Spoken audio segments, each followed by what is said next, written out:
Salve, salve galera, tudo na paz? Aliás, tudo na paz? Mais ou menos, né? Eu sou o Flávio Bueno e tô aqui para bater um papo rápido com vocês sobre essas notícias que nos acometeram na manhã e na noite de hoje, né?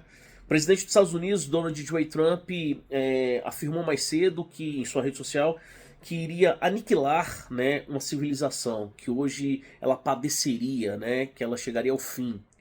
Bom, é absurdo qualquer tipo de afirmação nesse sentido, até porque isso é a prova inconteste de que se previsiona, né, se analisa a possibilidade de promover um genocídio contra a civilização iraniana, né, 90 milhões de pessoas.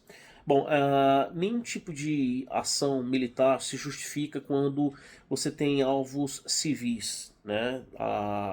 E o que acontece entre Israel, Estados Unidos e Irã é exatamente isso.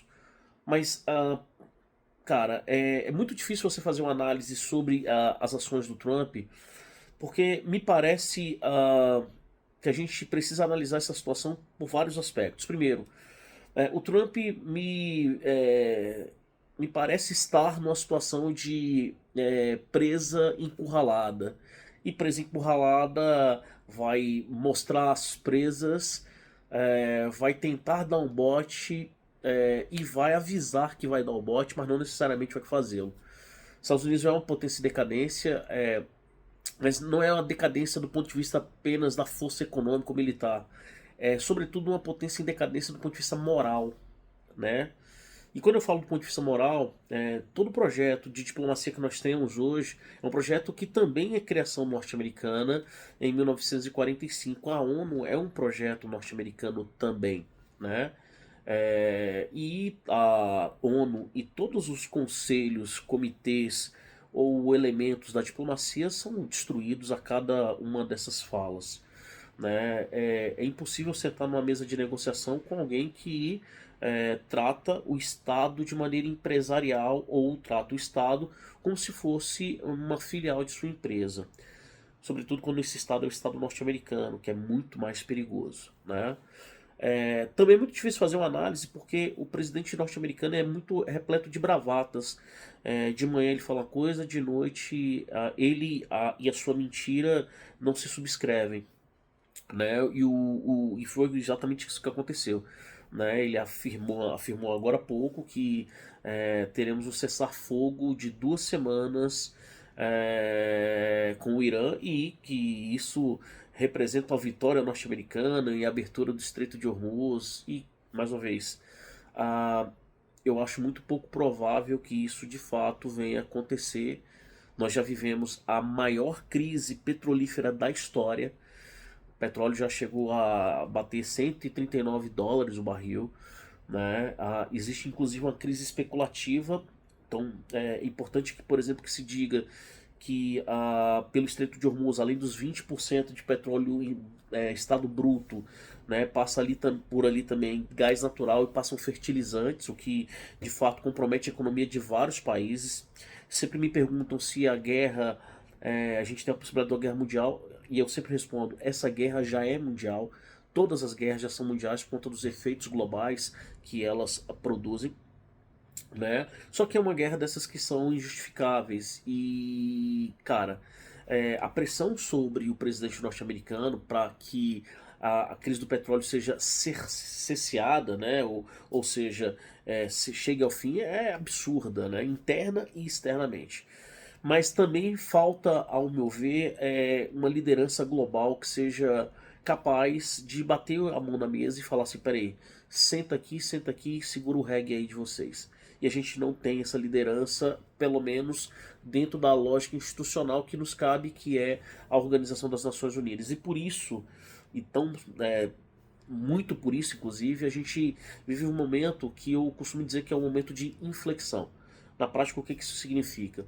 Existem pontos na história, senhoras e senhores, que fundamentalmente são perigosos porque qualquer estalar de dedos pode gerar algo generalizado. Né? Foi assim com a morte do Francisco Ferdinand, né, lá em 1914. Foi assim que desencadeia, por exemplo, as primaveras árabes. Lembra dos problemas na Tunísia, né? E o Bouazizi se auto-imolando, ou seja, ateando fogo no próprio corpo. Isso desencadeou tudo aquilo que a gente viu sobre a Primavera Árabe, com guerras civis, com derrubada de regimes, etc, etc. Então, vivemos um momento de muita inflexão onde a diplomacia é talvez a principal das vítimas, fora, evidentemente, aos inocentes que morrem nessas arbitrárias ações militares de Estados Unidos, Israel e, claro, também como resposta do Irã. Vejo um problema crônico que a gente tem pouca capacidade de solucionar. Vivemos um momento tenso e que requer muita atenção. Muita atenção, inclusive, para alguns pontos. Primeiro deles, tá? O Donald Trump chegou ao poder nos Estados Unidos. É muito perigoso isso, né? É muito perigoso, senhoras e senhores, porque é a vitória do anti-Estado, é a vitória da antidiplomacia, é a vitória da antipolítica, né? A gente deve ter agora a absolvição na Suprema Corte do Steve Bannon, que é o mentor desse grupo todo político que lidera hoje os Estados Unidos, né? Que é um grupo que já provou por A mais B que ameaça não só o mundo, como também a própria existência dos Estados Unidos, né? Então, mais do que apenas entender o poder, é preciso entender como que os mecanismos da sociedade norte-americana permitiram que o Donald Trump chegasse ao poder. Né? Os Estados Unidos, que gosta de sempre se auto-intitular a maior democracia do mundo, talvez não seja. Né? E as instituições norte-americanas que sempre foram reconhecidas pela estabilidade, talvez não sejam tão estáveis. Né? Esse não é um problema apenas dos Estados Unidos, esse é um problema global. Né? O crescimento da extrema-direita mundial, ultranacionalista, ultraconservadora, é de fato um germe que se propaga, né, nos meandros, né, das políticas internas de vários países, né? E o problema disso, tá? Ultranacionalista odeia diplomacia, e se odeia diplomacia, a guerra ela fica assim, ó, a um estalar de dedos do que de acontecer e bem perto de nós. É bom ficar atento, né? É muito difícil fazer uma análise diuturna sobre isso, né? Porque a verdade da manhã é a maior mentira da noite. Então, bom, aguardaremos cenas dos próximos capítulos para entender um pouco quais são os próximos passos da humanidade, se é que eles existirão. Mais uma vez, não se faz uma ameaça a uma civilização como o presidente dos Estados Unidos hoje o fez. Não se ameaça inocente para uma guerra que efetivamente, fundamentalmente, não diz respeito a essas pessoas inocentes, né? E nada disso significa defesa do regime dos ayatollahs. Longe disso. Defesa da civilidade. Quando incivilizados estão no poder, a guerra mata também você. Aliás, como diria Jimi Hendrix, né? Também morre quem atira. Até agora não há explicação plausível, por exemplo, para quantidade de aeronaves abatidas dos Estados Unidos, quantidade de soldados mortos, quantidade de inocentes de outros países que foram envolvidos e cooptados para esse conflito. Então, precisamos aguardar cenas dos próximos capítulos.